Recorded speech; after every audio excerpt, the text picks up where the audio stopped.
So I just had a question on how I pick my corners. This is 9 foot, guys. This is pretty high.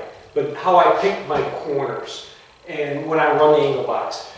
There's 3 ways to pick, 4 ways to pick corners. One is I could have picked that corner. I could have pre-filled that corner and picked that corner when I was topping it. It would be all yellow. That corner would be yellow right now because I would have done it in regular mud. And I would have done it ahead of time. And then when I ran the angle box, I would have just cleaned up around that and let it dry. And then the next day I'd come back and I pull it really tight, strip the angles, and I'm done. That's one way. Another way is to run these angles and then just take the heavy mud out of the corner and then let it dry. Now come back and pick the corner and then strip it all out.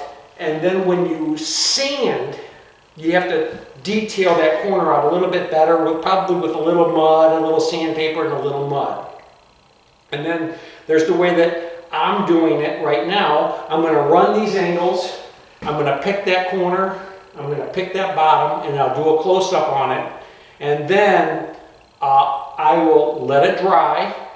And then tomorrow when I sand, I will sand everything down and I will just detail the corner and detail the bottom. So that's the way I do it. The 4th way is to get a professional to do it, but I can't afford that, so I have to do it myself. So watch.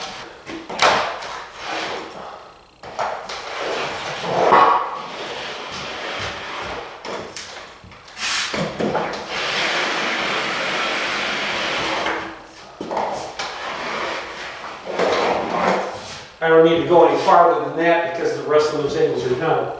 Now, I will, and then I'll give you another, I'll give you another shot of what it looks like.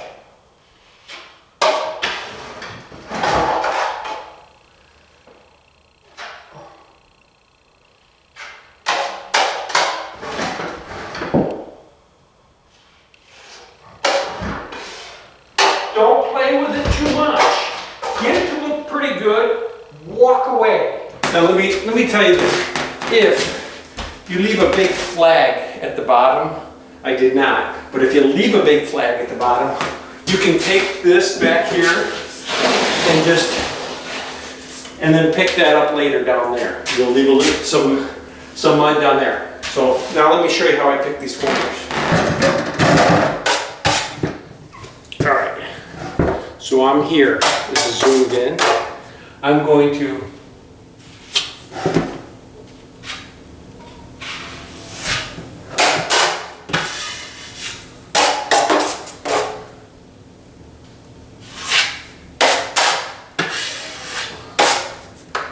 leave it alone, walk away, let it dry.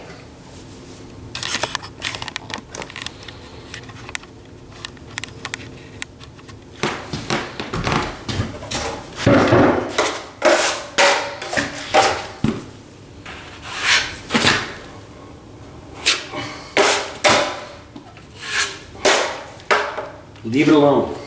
It's pretty good. I'm going to coat this.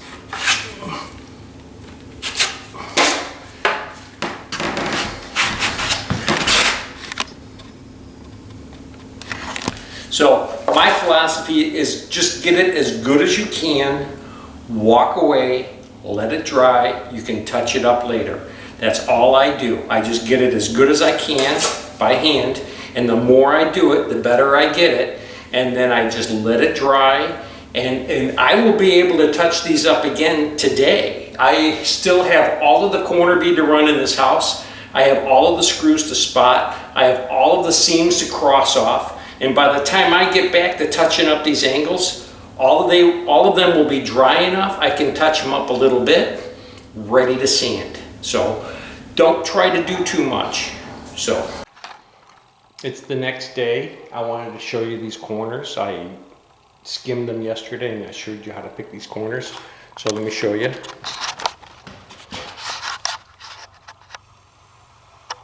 It's a little damp still, but that'll be okay. That's what my corner looks like. I'll back up a little. You can see I have it all touched up. All touched up, all ready to sand. I'm just going to dust it off. I'm going to detail in that little corner. I showed you before how I fold my sandpaper into a little football and I get in there and I clean it all out. That's exactly what I'm going to do. You guys have a great day. And we just want to say subscribe. Subscribe. Say it louder. Subscribe. Subscribe. Subscribe. Did you want to say anything? Did you want to say that the Drywall Doctor is awesome? The Drywall Doctor's awesome. This is my grandson, by the way, and this is our next line of Drywall Doctors. You guys have a good day. Say it. Have a good day.